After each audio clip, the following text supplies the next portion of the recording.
ಅಪಘಾತದಲ್ಲಿ ಒಂದೇ ಕುಟುಂಬದ 6 ಜನರು ಅಸುನೀಗಿದರು. ಮೊನ್ನೆ ದುರ್ಘಟನೆ ಆದ ತಕ್ಷಣ ಮೇಲ್ನೋಟಕ್ಕೆ ನಮಗೆ ಅನಿಸ್ತಾ ಇದ್ದಿದ್ದು ಪ್ರಮುಖವಾಗಿ ಓಲೋ XC90 ಕಾರಿನ ಬಗ್ಗೆ ಚರ್ಚೆಗಳು ಆರಂಭವಾದವು.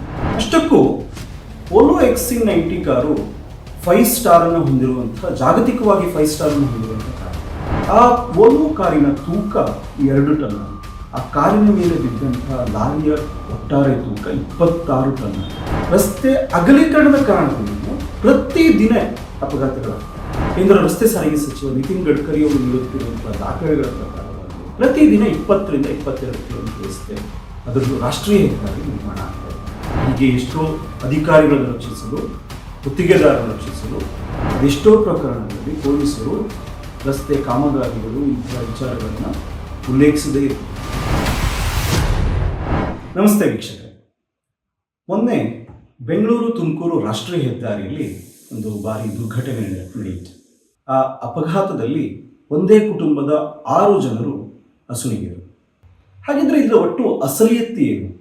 ಈ ಎಲ್ಲ ಚರ್ಚೆಗಳ ಮಧ್ಯೆ ನಾವು ಕೆಲವು ಗಂಭೀರ ವಿಚಾರಗಳನ್ನು ಮರೆತಿದ್ದೀಗ ಅಥವಾ ಇಲ್ಲಿ ಏನು ಆಗ್ತಿದೆ ಎನ್ನುವುದರ ಬಗ್ಗೆ ಮೊನ್ನೆ ದುರ್ಘಟನೆ ಆದ ತಕ್ಷಣ ಮೇಲ್ನೋಟಕ್ಕೆ ನಮಗೆ ಅನಿಸ್ತಾ ಇದ್ದಿದ್ದು ಪ್ರಮುಖವಾಗಿ ಓಲೋ XC90 ಕಾರಿನ ಬಗ್ಗೆ ಸಾಕಷ್ಟು ಚರ್ಚೆಗಳು ಆರಂಭವಾದವು. ಕಾರಿನ ಸುರಕ್ಷತೆಯ ಬಗ್ಗೆ ಟೀಕೆಗಳು ಬರಲಾರಂಭಿಸಿದವು. ಕೋಟಿ ಕೊಟ್ಟು ಕಾರನ್ನು ತೆಗೆದುಕೊಂಡ ತಕ್ಷಣ ಅಲ್ಲಿರೋರೆಲ್ಲ ಸೇಫ್ ಆಗಿರ್ತೀವ, ನಾವು ಆ ವಾಹನದಲ್ಲಿ ಚಲಿಸಿದಾಗ ಆ ಹಣಕ್ಕೆ ತಕ್ಕಂತೆ ಸುರಕ್ಷತೆ ನಮಗೆ ಸಿಗುತ್ತಾ ಅನ್ನುವ ಟೀಕೆಗಳ ಜೊತೆಗೆ ಸಾಕಷ್ಟು ಮೀಮ್ಗಳು ಕೂಡ ಬಂದವು. ಆದರೆ ಅದರ ವಾಸ್ತವವನ್ನು ಯಾರೂ ಅರಿಯುವ ಪ್ರಯತ್ನನೇ ಮಾಡಲಿಲ್ಲ. ಅಷ್ಟಕ್ಕೂ ಓಲೋ XC90 ಕಾರು ಸಾಮಾನ್ಯವಾದಂತಹ ಕಾರು. ನಾವು ಸುರಕ್ಷತಾ ದೃಷ್ಟಿಯಲ್ಲಿ ನೋಡಿದಾಗ 5 ಸ್ಟಾರ್ ಅನ್ನು ಹೊಂದಿರುವಂತಹ, ಜಾಗತಿಕವಾಗಿ 5 ಸ್ಟಾರ್ ಅನ್ನು ಹೊಂದಿರುವಂತಹ ಕಾರಿದೆ. ಯಾವುದೇ ಕಾರಣ ಸುಮ್ಮನೆ ಯಾವುದೇ ಒಂದು ಕಾರಿಗೆ 5 ಸ್ಟಾರ್ ಲಭ್ಯವಾಗುವುದಿಲ್ಲ. ಸುರಕ್ಷತೆಯ ದೃಷ್ಟಿಯಲ್ಲಿ ಅತ್ಯುತ್ತಮವಾದ, ಉತ್ಕೃಷ್ಟವಾದಂತಹ ಒಂದು ಸ್ಟಾರ್ ಎಂದರೆ 5 ಸ್ಟಾರ್. ಅದನ್ನು ಪಡೆದಿರುವಂತಹ, ಜಗತ್ತಿನಲ್ಲಿ ಒಂದು ಸುರಕ್ಷಿತ ಕಾರು ಎನಿಸಿಕೊಂಡಿರುವಂತಹ ಓಲೋ ಬಗ್ಗೆ ನಾವು ಟೀಕೆಯನ್ನು ಮಾಡುವ ಮುಂಚೆ ಸತ್ಯವನ್ನು ತಿಳಿಯುವ ಪ್ರಯತ್ನ ಮಾಡಬೇಕು. ಆ ಓಲೋ ಕಾರಿನ ತೂಕ 2 ಟನ್ ಆಗಿತ್ತು. ಆದರೆ ಆ ಕಾರಿನ ಮೇಲೆ ಬಿದ್ದಂತಹ ಲಾರಿಯ ಒಟ್ಟಾರೆ ತೂಕ 26 ಟನ್ ಆಗಿತ್ತು. ಅಂದರೆ ಕಾರಿಗಿಂತ 13 ಪಟ್ಟು ಹೆಚ್ಚು ತೂಕವನ್ನು ಆ ಲಾರಿ ಹೊಂದಿದೆ. ಅದರ ಅರ್ಥ ಹೇಗಾಗಿದೆ ಅಂದರೆ, ಒಂದು ಇರುವೆಯ ಮೇಲೆ ಆನೆ ಕಾಲಿಟ್ಟಾಗ ಏನಾಗುತ್ತೋ ಆ ಪರಿಸ್ಥಿತಿ ಅಲ್ಲಿ ನಿರ್ಮಾಣ.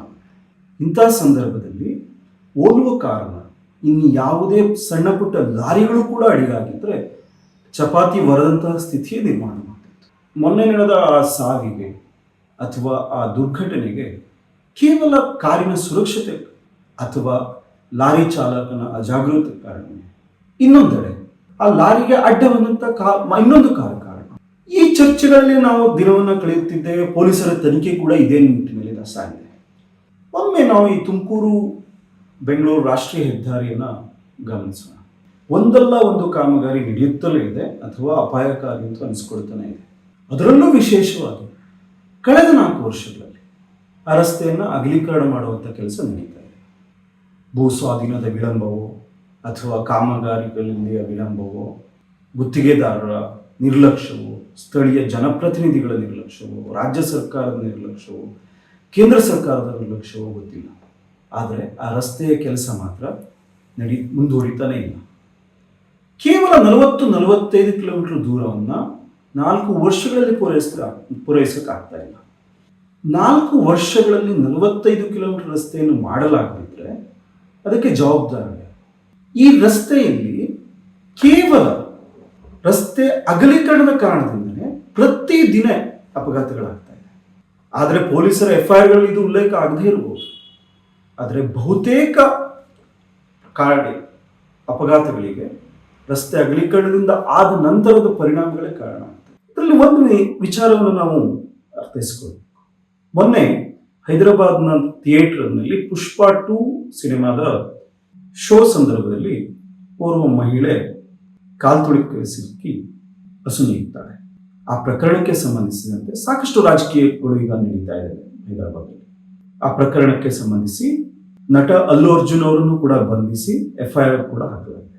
ಹಾಗಿದ್ರೆ ಅದೇ ರೀತಿಯ ಒಂದು ಲಾಜಿಕ್ ಅನ್ನು ನಾವಿಲ್ಲಿ ಅಪ್ಲೈ ಮಾಡೋಕ್ಕಾಗಲ್ಲ. ಅಲ್ಲಿ ನಡೆದಂತ ಒಂದು ಕಾಲ್ ತುಳಿತಕ್ಕೆ ಒಬ್ಬ ನಟ ಕಾರಣ ಆಗ್ತಾನೆ. ಇಲ್ಲಿ ಪ್ರತಿನಿತ್ಯ ನಡೆಯುತ್ತಿರುವಂತಹ ಅಪಘಾತಗಳಿಗೆ ಆ ಬೆಂಗಳೂರು ತುಮಕೂರು ಭಾಗದಲ್ಲಿ ಬರುವಂತಹ ಜನಪ್ರತಿನಿಧಿಗಳು, ಸಚಿವರು, ರಾಷ್ಟ್ರೀಯ ಹೆದ್ದಾರಿ ಪ್ರಾಧಿಕಾರದ ಎಂಜಿನಿಯರ್ಗಳು, ಇತರ ಅಧಿಕಾರಿಗಳು, ಸಂಬಂಧಪಟ್ಟಂತಹ ಗುತ್ತಿಗೆದಾರರು ಕಾರಣ ಆಗುವುದೇ ಇಲ್ಲ. ಯಾಕೆ ಅವರ ವಿರುದ್ಧ ಇವತ್ತಿನವರೆಗೆ ಯಾವುದೇ ಪ್ರಕರಣಗಳನ್ನು ದಾಖಲಿಸ್ತಾ ಇಲ್ಲ? ರಸ್ತೆ ಅಗಲೀಕರಣ ಹೇಗೆ ಕಾರಣ ಆಗ್ತಿದೆ ಅಂತಂದ್ರೆ, ಆ ವಾಹನಗಳಲ್ಲಿ ಆ ಕಡೆ ಈ ಕಡೆ ಹೋಗ್ಲಿಕ್ಕೆ ಯಾವುದೇ ರಸ್ತೆಗಳಿಲ್ಲ. ಎದುರಿಗೆ ಅಥವಾ ಒಂದು ಪಥದಲ್ಲಿ ಸಾಗ್ತಿದ್ದಾಗ ಅಚಾನಕ್ಕಾಗಿ ಏನಾದರೂ ಆದರೆ ಅವರು ಯಾವುದೇ ಪರ್ಯಾಯ ಮಾರ್ಗಗಳೇ ಇಲ್ಲದೆ ವಾಹನಗಳನ್ನು ಆ ಕಡೆ ರಸ್ತೆ ಅಗಲೀಕರಣ ಆಗ್ತಾ ಇರೋ ಕಡೆ ಹಾರಿಸಬೇಕಾಗಿದೆ, ಇಲ್ಲವಾದರೆ ಡಿವೈಡರ್ಗಳತ್ತ ಹಾರಿಸಬೇಕಾಗಿದೆ. ಮೊನ್ನೆ ಆಗಿದ್ದು ಕೂಡ ಇದೆ. ಲಾರಿ ಚಾಲಕನ ಮುಂದೆ ಬೇರೆ ಆಪ್ಷನ್ಸ್ ಕೂಡ ಇರಲಿಲ್ಲ.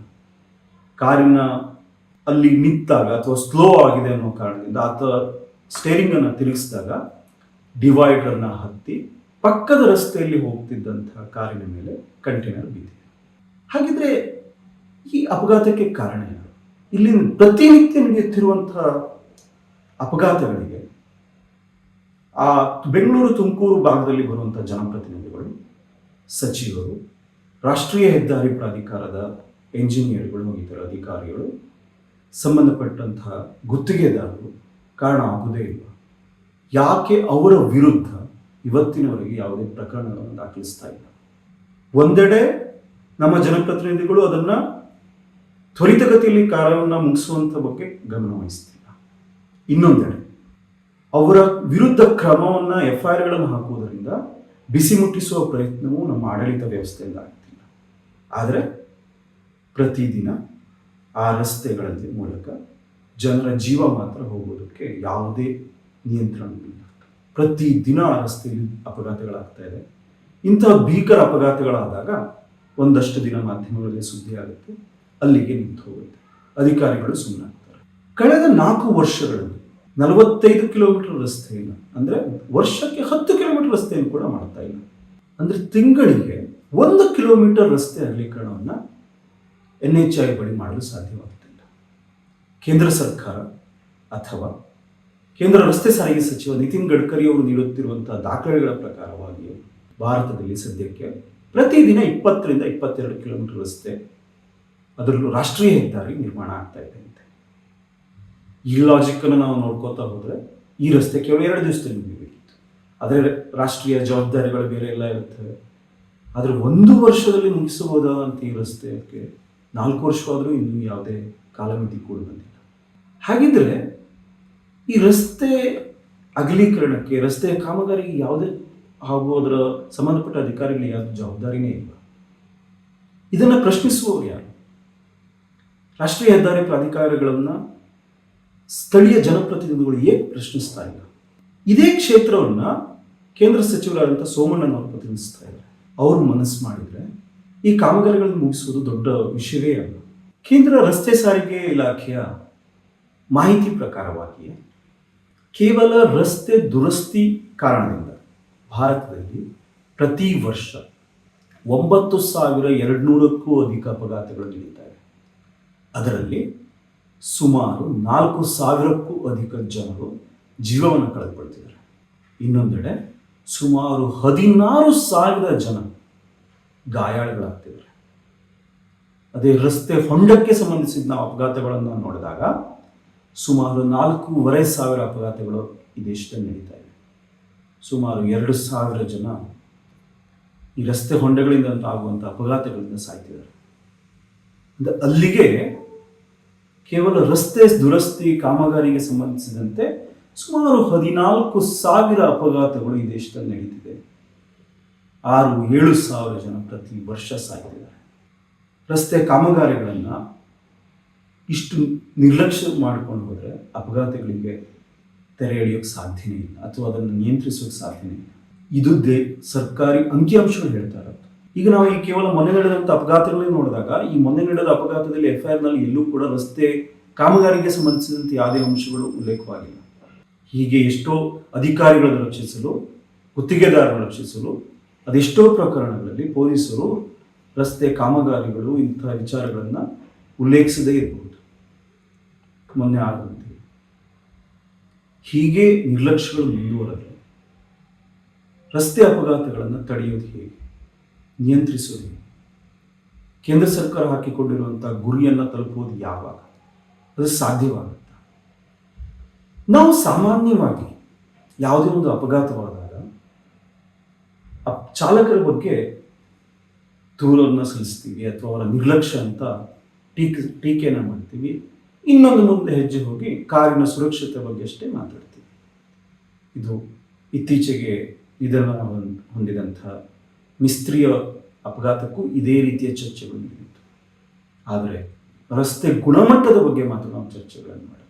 ಈ ವೇಗ, ರಸ್ತೆ ಗುಣಮಟ್ಟ, ಕಾರಿನ ಗುಣಮಟ್ಟ ಇವೆಲ್ಲ ಚರ್ಚೆಗಳ ಮಧ್ಯೆ ನಾವು, ನಮ್ಮ ಸರ್ಕಾರ ಹಾಗೂ ಒಟ್ಟಾರೆ ಸಮಾಜ ನೋಡಬೇಕಾಗಿರೋದು ಏನನ್ನ? ನಮಗೆ ಗುಣಮಟ್ಟದ ರಸ್ತೆ ಬೇಕು, ಒಳ್ಳೆಯ ರಸ್ತೆಗಳು ಬೇಕು, ಅದಕ್ಕೆ ಕಾಮಗಾರಿಗಳು ನಡೀಬೇಕು, ಅದೆಲ್ಲವೂ ಸತ್ಯ. ಆದರೆ ಅವೆಲ್ಲ ಕಾಮಗಾರಿಗಳಿಗೆ ಒಂದು ಕಾಲಮಿತಿಯನ್ನು ಹಾಕಲೇಬೇಕು. ಸರ್ಕಾರದ ಅಂಕಿಅಂಶದಂತೆಯೇ ಅತಿಯಾದ ವೇಗದಿಂದ 70%ಕ್ಕೂ ಅಧಿಕ ಅಪಘಾತಗಳು ಈ ದೇಶದಲ್ಲಿ ನಡೀತಾ ಇದೆ. ಇದನ್ನು ನಿಯಂತ್ರಿಸಲು ಇಂದು ಸಾಕಷ್ಟು ತಂತ್ರಜ್ಞಾನಗಳ ಬಳಕೆ ಆಗ್ತಿದೆ, ಕಠಿಣ ಕಾನೂನು ಹಾಗೂ ದಂಡಗಳ ಪ್ರಯೋಗ ಆಗ್ತಿದೆ. ಇದರಿಂದ ಒಂದು ಹಂತಕ್ಕೆ ನಿಯಂತ್ರಣಕ್ಕೆ ಬರಬಹುದು ಅಂತ ಅಂದ್ಕೊಳ್ಳೋಣ. ಇದು ಇನ್ನೊಂದು ರೀತಿಯ ಅವ್ಯವಸ್ಥೆಯ ವಿಚಾರ. ಅದರ ಜೊತೆಗೆ ಸರ್ಕಾರದ ನಿರ್ಲಕ್ಷ್ಯದಿಂದ ಇದು ಸರ್ಕಾರ ನಿಯಂತ್ರಿಸಬಹುದಂಥ ವಿಚಾರ, ರಸ್ತೆ ಕಾಮಗಾರಿಗಳು. ಇದರಿಂದಾಗಿಯೇ ಸಾಕಷ್ಟು ಅಪಘಾತಗಳು ನಡೀತಿರುವಾಗ ಸರ್ಕಾರ ಈ ಬಗ್ಗೆ ಮೌನ ವಹಿಸುತ್ತಿರುವುದು ಏನಕ್ಕೆ? ಕರ್ನಾಟಕ ಸೇರಿದಂತೆ ಅದೆಷ್ಟೋ ಕಡೆಗಳಲ್ಲಿ ರಾಷ್ಟ್ರೀಯ ಹೆದ್ದಾರಿಗಳ ಕಾಮಗಾರಿಗಳು ನಡೀತಿರುತ್ತೆ. ಸರ್ವಿಸ್ ರೋಡ್ಗಳು ಇನ್ನಷ್ಟು ಕೆಟ್ಟದಾಗಿರುತ್ತೆ, ಓಡಾಡೋಕ್ಕೆ ಸಾಧ್ಯ ಇಲ್ಲದಿರುವಂಥ ಸ್ಥಿತಿಯಲ್ಲಿರುತ್ತೆ. ಅಂತಹ ಸಂದರ್ಭದಲ್ಲಿ ಒಂದು ಒಳ್ಳೆಯ ರಸ್ತೆಗಳನ್ನು ನಲ್ಕೊಟ್ಟಾಗ, ಅದಕ್ಕೆ ಸಂಬಂಧಿಸಿದಂಥ ಅಧಿಕಾರಿಗಳನ್ನು ಅದಕ್ಕೆ ಜವಾಬ್ದಾರಿಗಳನ್ನು ಮಾಡಿದಾಗ, ಗುತ್ತಿಗೆದಾರನ ಜವಾಬ್ದಾರಿಗಳನ್ನು ಮಾಡಿದಾಗ ಖಂಡಿತವಾಗಿಯೂ ಒಂದಿಷ್ಟು ಜೀವಗಳನ್ನು ಉಳಿಸಬಹುದು.